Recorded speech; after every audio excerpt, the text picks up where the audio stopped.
Assalamualaikum warahmatullahi wabarakatuh.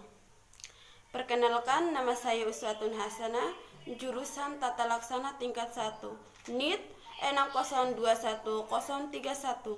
Dengan adanya video ini untuk memenuhi tugas bahasa Indonesia tentang bahasa Indonesia baku menurut para ahli oleh Ibu Hernita Arifuddin, SPD MPD. Pertama-tama, saya akan menjelaskan bahwa bahasa baku secara umum adalah varietas bahasa berkompleks dengan bentuk-bentuk vernakular, termasuk dialek, geografis, dan sosiolek. Bahasa baku diterima di masyarakat sebagai peranti komunikasi publik dan formal.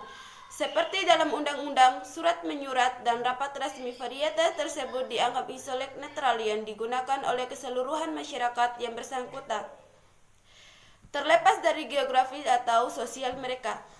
Dalam pengertian lain, bahasa baku adalah bentuk bahasa yang telah mengalami proses standarisasi, yaitu tahap menegakkan tata bahasa dan kamus normatif. Penetapan bahasa baku biasanya melibatkan kodifikasi norma kebahasaan dan sistem ejaan, serta penerimaan konvensi ini oleh khayal umum.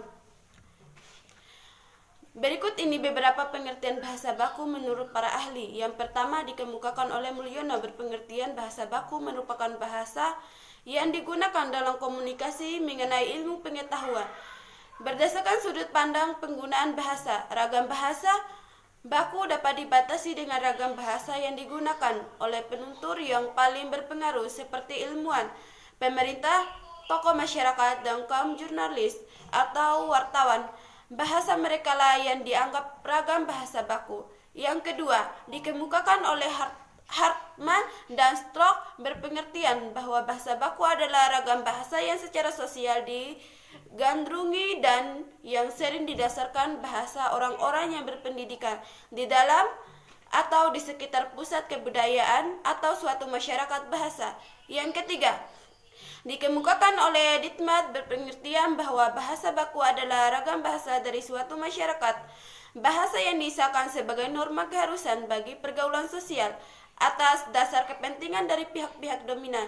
Di dalam masyarakat itu, tindakan pengesahan itu dilakukan melalui pertimbangan nilai yang bermotivasi sosial politik. Yang keempat, dikemukakan oleh Hatranek dan Willem Matherhuis, berpengertian bahwa bahasa baku sebagai bentuk bahasa yang telah dikodifikasi, diterima dan difungsikan sebagai modal atau acuan oleh masyarakat secara luas. Yang kelima, dikemukakan oleh Yus Rusiana, berpengertian bahwa bahasa baku atau bahasa standar adalah suatu bahasa yang dikodifikasikan, diterima dan dijadikan modal oleh masyarakat bahasa yang lebih luas. Yang keenam, dikemukakan oleh Goris Keraf, berpengertian bahwa bahasa baku adalah bahasa yang dianggap dan diterima sebagai patokan umum untuk seluruh penutur bahasa itu. Cukup sekian dari saya ucapkan wassalamualaikum warahmatullahi wabarakatuh.